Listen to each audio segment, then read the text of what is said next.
Chemical bonding lecture number 8। Drago's empirical rule. Drago's empirical rule क्या कहता है कि जो सेंट्रल एटम है वो थर्ड पीरियड ऑनवर्ड होना चाहिए और उससे अटैच साइड एटम का इलेक्ट्रोनेगेटिविटी लेस होना चाहिए, जिससे कि वो चार्ज कंट्रैक्शन करके इसके third period onward central atom का साइज डिक्रीज ना कर सके और इसकी इलेक्ट्रोनेगेटिविटी 2.5 से कम होनी चाहिए। ऐसा साइड एटम एक हाइड्रोजन केवल है और ऐसा अगर कहीं पर पाया जाता है तो मॉलिक्यूल sp मिक्सिंग नहीं दिखाते हैं और इनमें एक लोन पेयर बचा रहता है और वो प्योर s में प्रेजेंट रहता है। तो ऐसे मॉलिक्यूल को ड्रेगोस मॉलिक्यूल कहते हैं। इसके एग्जांपल हैं PS3, AsS3, SbH3, BiS3, SH2, SeH2, TeS2। Polonium में हम H2 जोड़कर नहीं बोलेंगे क्योंकि वो रेडियो एक्टिविटी शो करता है। अगर हम बॉन्ड एंगल देखें तो ड्रेगोस मॉलिक्यूल अप्रॉक्स 90 डिग्री ही शो करते हैं। अगर हम इसका कंपैरिजन नॉन ड्रेगोस से करें जिसमें sp मिक्सिंग पाया जाता है, क्योंकि p में s की कैरेक्टर आ जाने के कारण वो थोड़े फूलने लगते हैं, तो नॉन ड्रेगोस में बॉन्ड एंगल हमेशा ड्रेगोस से ज़्यादा ही रहता है उसके ग्रुप में। तो ड्रेगोस हमेशा लीस्ट बॉन्ड एंगल रखते हैं। अगर हमें बॉन्ड एंगल के सीक्वेंस का कंपैरिजन करना है तो हमको सबसे पहले ड्रेगोस को ढूंढना चाहिए। अगर ड्रेगोस मिल गया तो ड्रेगोस ही लीस्ट बॉन्ड एंगल रखेगा।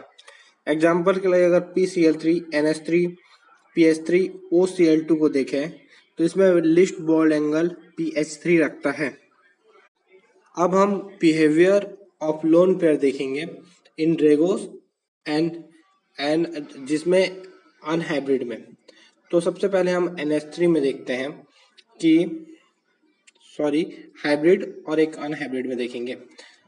NH3 में हम देखते हैं कि हम जानते हैं, हमने पिछले क्लास में देखा है कि इसमें ये नॉन आइडियल है, इसमें sp से मिक्स होता है। तो इसमें जो लोन पेयर प्रेजेंट रहता है वो sp3 हाइब्रिड ऑर्बिटल में प्रेजेंट रहता है और PS3 में देखें तो ये प्योर s में प्रेजेंट रहता है लोन पेयर, क्योंकि इसमें ये अनहाइब्रिड होता है तो ये इसका लोन पेयर प्योर s में प्रेजेंट रहता है। अब देखें, क्योंकि NH3 में लोन पेयर sp3 में प्रेजेंट रहता है तो ये हाइब्रिड जो ऑर्बिटल है वो रिपल्सन क्रिएट करता है। इसमें present lone pair repulsion create करता है जिसके कारण इसमें बॉन्ड एंगल में चेंज आने लगता है। यहाँ पर से वेस्पर का कॉन्सेप्ट चालू हो जाता है। और PH3 में क्योंकि ये प्योर s में प्रेजेंट है, ये अनहाइब्रिड ऑर्बिटल है, तो ये इसमें रिपल्सन क्रिएट नहीं करता है। अगर हम देखें प्योर s में अगर कोई हो अनहाइब्रिड ऑर्बिटल में हो तो क्या होता है कि उसकी जितनी एक साइड हाफ साइड जो s की रिपल्सन अगर राइट साइड से कर रहा है तो लेफ्ट साइड से भी हाफ रिपल्सन करेगा। इसकी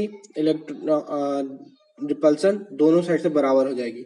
लेकिन हम जानते हैं कि हाइब्रिड ऑर्बिटल का शेप एक साइड फुला रहता है और एक साइड फुस रहता है, तो वो एक ही साइड से रिपल्सन क्रिएट करता है और इसलिए हाइब्रिड ऑर्बिटल में present lone pair stereochemically active lone pair होता है और अनहाइब्रिड ऑर्बिटल में present lone pair stereochemically inactive रहता है। अगर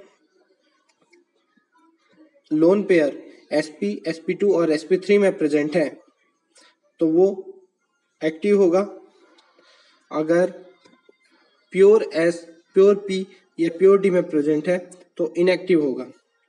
मतलब stereochemically active lone pair geometry और शेप को चेंज कर सकते हैं, लेकिन stereochemically inactive lone pair geometry और शेप को चेंज नहीं करते हैं। हम वेस्पर थ्योरी को जानते हैं कि वेस्पर थ्योरी में कहता है कि लोन पेयर का रिपल्सन बॉन्ड पेयर से ज़्यादा होता है। लेकिन इम्पॉर्टेंट बात यह है कि lone pair active lone pair या स्टोइकोकेमिकली एक्टिव होना ही चाहिए, तभी ये कॉन्सेप्ट फॉलो करेगा। तो अगर हम देखें कि NH3 में क्या कारण है कि इसका शेप पिरामिडल हो जाएगा, इसका कारण यह है कि 3 bond pair plus 1 lone pair होगा। लेकिन PH3 में 90 डिग्री 90 डिग्री 90 डिग्री प्रेजेंट होने के कारण अगर उसको एक एंगल से देखें तो वो फिर भी पिरामिडल दिखेगा, विदाउट लोन पेयर के रिपल्सन भी वो पिरामिडल दिखेगा। तो यहाँ पर लोन पेयर पार्टिसिपेट नहीं करता है, ओनली 3 बॉन्ड पेयर का मतलब प्रेजेंस ही पिरामिडल शेप बनाता है। हालांकि ये उतना पिरामिडल नहीं होगा, लेकिन ये भी पिरामिडल शेप का होता है। अब थर्ड कॉन्सेप्ट देखते हैं, acid base nature. Acid base nature में अगर हम NH3 और PH3 को देखें तो यहाँ पर एसिड बेस नेचर में लुईस बेस नेचर को देखेंगे। अगर कोई लुईस एसिड अगर प्रेजेंट हो तो हम जानते हैं कि जो अगर बेसिक कॉन्सेप्ट ये कहता है कि जो मोर इलेक्ट्रोनेगेटिव है वो अपने इलेक्ट्रॉन पे अट्रैक्शन ज़्यादा रखेगा, उसका न्यूक्लियस, और ज़्यादा इलेक्ट्रॉन को होल्ड करेगा, तो वो इजिली अपना लोन पेयर को डोनेट नहीं करेगा। लुईस बेस का मेन नेचर ये होता है कि वो इजिली लोन पेयर डोनेट कर दे। तो यहाँ पर हम जानते हैं कि नाइट्रोजन मोर इलेक्ट्रोनेगेटिव है तो इसका होल्ड अच्छा होगा, तो इजिली डोनेट नहीं करना चाहिए। लेकिन फास्फोरस नाइट्रोजन की तुलना में कम इलेक्ट्रोनेगेटिव है, इसे इजिली डोनेट करना चाहिए। बट ऐसा नहीं होता है, यहाँ पर नाइट्रोजन इजिली डोनेट करता है, ना कि फास्फोरस। तो ये इसका कारण क्या है? क्योंकि हम जानते हैं जब हाइब्रिडाइजेशन होता है तो S उठकर हाइब्रिड ऑर्बिटल sp3 में पहुंच जाता है, जिससे इसका एनर्जी इंक्रीज हो जाता है। तो वो ऊंचे इंक्रीज हुए एनर्जी लेवल से ही अपना लोन पेयर डोनेट कर देता है, और इसमें न्यूक्लियस का अट्रैक्शन भी डिस्टेंस दूर हो जाने के कारण अट्रैक्शन भी कम हो जाता है। लेकिन फास्फोरस में देखें तो वह न्यूक्लियस के पास भी रहता है और अनहाइब्रिड होने के कारण ये ऊपर भी नहीं गया होता है, जिसके कारण इसमें अट्रैक्शन बहुत ज़्यादा ही होता है। इसलिए यहाँ पर इलेक्ट्रोनेगेटिविटी कॉन्सेप्ट काम न करके नाइट्रोजन बेटर डोनर होता है। अगर हम लोन पेयर डोनर टेंडेंसी को देखें तो प्रोपोर्शनल टू P कैरेक्टर होता है और inversely proportional to S character होता है। और ध्यान देने वाली बात यह भी है कि नाइट्रोजन में जो लोन पेयर है वो sp3 में प्रेजेंट है, जो कि दूसरे एटम के ओवरलैप जब करेगा तो उसके 2p से ओवरलैप जब करेगा लुईस एसिड के, तो इसमें बेटर ओवरलैपिंग होगा, क्योंकि हाइब्रिड ज़्यादा बेटर ओवरलैपिंग करते हैं इन कंपेरिजन ऑफ अनहाइब्रिड। जबकि P का अनहाइब्रिड में प्रेजेंट है जो कि एक 3s है, अगर वो 2p से ओवरलैपिंग करता है तो वो बेटर ओवरलैपिंग नहीं करेगा, पुअर ओवरलैपिंग करेगा। इसलिए नाइट्रोजन स्ट्रॉन्ग बॉन्ड फॉर्म करता है, इसलिए ये बेटर डोनर है। इसलिए NH4 प्लस इजली फॉर्म होता है in comparison of PH4 plus. हम ये नहीं कह रहे हैं कि PH4 प्लस नहीं बनता है, PH4 प्लस एग्जिस्ट करता है, पर NH4 प्लस उसके कंपेरिजेबल जल्दी बनता है, इजली बनता है। अगर हम स्पेक्ट्रोकेमिकल सीरीज देखते हैं जो हमको लिगेंड की पावर के बारे में बताता है, वो है बोलता है कि PH3 बेटर लिगेंड है NH3 से। हमने देखा कि यहाँ पर NH3 बेटर डोनर है, फिर ये क्या हुआ कि PH3 बेटर लिगेंड हो गया। तो हम देखते हैं कि NH3 जो है अपने लुईस एसिड या डोनेशन करते हुए सिंगल बॉन्ड सिग्मा बॉन्ड बनाता है, जो कि बहुत स्ट्रॉन्ग है। लेकिन PH3 अपने सिग्मा स्टार से पाई इलेक्ट्रॉन डेंसिटी एक्सेप्ट भी करता है, मतलब कि वो सिग्मा से वीक बॉन्ड जरूर बनाता है, लेकिन सिनर्जिक इफेक्ट्स को करते हुए अपने सिग्मा स्टार में इलेक्ट्रॉन डेंसिटी पाई बॉन्ड के जरिए एक्सेप्ट करता है। इसमें सिग्मा स्टार पाई बैक बॉन्डिंग होता है, जिसके कारण ये PH3 NH3 से बेटर लिगेंड है और वीक इलेक्ट्रॉन डोनर होने के बावजूद स्ट्रॉन्ग लिगेंड है। PH3 weak base but strong ligand है। अगर हम NH3 को NH4 में कन्वर्ट करते हैं और PH3 को PH4 प्लस में कन्वर्ट करते हैं, मतलब NH3 से NH4 प्लस और PH3 से PH4 प्लस, तो इसमें किसमें ज़्यादा थीटा का चेंज होगा, बॉन्ड एंगल का चेंज किसमें ज़्यादा आएगा? हम जानते हैं कि बॉन्ड एंगल का चेंज फॉस्फोरस में ज़्यादा आएगा, क्योंकि ये जब दोनों NH4 प्लस और PH4 प्लस बनाते हैं तो यहाँ पर अब s ऑर्बिटल भी पार्टिसिपेट करने लगा है। यहाँ पर ऐसा कोई भी नहीं है जो पार्टिसिपेट नहीं कर रहा है। अब यहाँ दोनों को इलेक्ट्रॉनिकली स्टेबलाइजेशन भी चाहिए और स्टेरिकली स्टेबलाइजेशन चाहिए, तो यहाँ पर ये आइडियल बॉन्ड फॉर्म हो जाता है। यहाँ पर देखने वाली बात यह है कि PH3 पहले 90 डिग्री में था और अमोनिया 107.5 डिग्री में। तो यहाँ पर अगर देखेंगे थीटा में चेंज PH3 में ज़्यादा आ रहा है, क्योंकि ये 90 से 109 डिग्री 28 मिनट पे ट्रांसफ़र हो रहा है।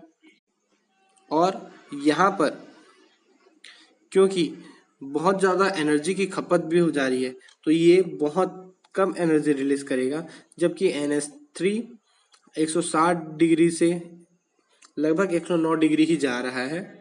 तो यहाँ पर एनर्जी बहुत ज़्यादा रिलीज होगा, क्योंकि यहाँ पर एनर्जी की खपत बहुत कम होगी।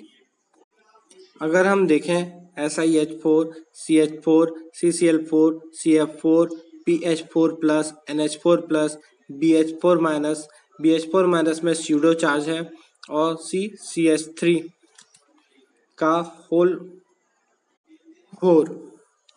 इस प्रकार हम देखें तो इन सभी में आइडियल बॉन्ड फॉर्म होगा। इस सब में बॉन्ड एंगल इक्वल होगा 109 डिग्री 28 मिनट। इसमें 0 लोन पेयर प्रेजेंट है और साइड एटम सब सेम है और NBPR वर्क नहीं कर रहा है, इसलिए इसमें NBPR क्या है हम आगे देखेंगे। इसलिए सब में ये आइडियल फॉर्म करेंगे। अगर हम देखें कि comparison of bond angle between Diego compound, अगर हम डेगोस कंपाउंड का अगर बॉन्ड एंगल कंपैरिजन करें, क्योंकि डेगोस में एक दो सिंपल सी बात है कि अगर 90 डिग्री होगा तो लगभग सब में 90 डिग्री होगा, पर PH3 एक ऐसा मॉलिक्यूल है जिसमें 94 डिग्री होता है, मतलब कि इसमें हल्का फुल्का SP मिक्सिंग होता है, नेग्लिजिबल SP मिक्सिंग होता है। लेकिन जैसे जैसे साइज बढ़ते जाता है तो इसमें रिपल्सन कम होता है, क्योंकि PH3 में हल्का फुल्का रिपल्सन हो सकता है, पर उससे आगे जाएं तो ASH3 में हल्का रिपल्सन हो सकता है थोड़ा सा, लेकिन SbH3 और BiH3 की ओर जाए तो रिपल्सन बिल्कुल कम हो जाता है, मतलब 90 डिग्री परफेक्ट हो जाता है, रिपल्सन खत्म ही हो जाता है। तो अगर हम जाएं PH3 से नीचे ग्रुप में BiH3 की ओर तो बॉन्ड एंगल कम होता जाएगा, ऑलमोस्ट 90 डिग्री में पहुंच जाएगा। लेकिन ध्यान देने वाली बात यह है कि अगर हमको बॉन्ड एंगल कंपैरिजन करना है नॉन डेगो NH3 में और ड्रेगोस मॉलिक्यूल में, तो हमको अगर ग्रेटर सिंबल अगर सिंगल ग्रेटर सिंबल शो करते हैं NH3 की ओर तो बाकियों को लगभग बराबर का साइन शो करना पड़ेगा। लेकिन अगर हम डबल ग्रेटर साइन NH3 की ओर शो कर देते हैं बॉन्ड एंगल के लिए, तो बाकियों को सिंगल ग्रेटर साइन शो करके भी शो कर सकते हैं। अदरवाइज ये कंपैरिजन नॉन ड्रेगो और ड्रेगो का ना होकर ड्रेगोस का शो होगा अगर हम सिंगल ग्रेटर साइन शो करें तो। और ये आंसर रॉन्ग भी हो सकता है अगर कहीं पर डबल ग्रेटर साइन के साथ आंसर ऑप्शन और भी दिया हो तो।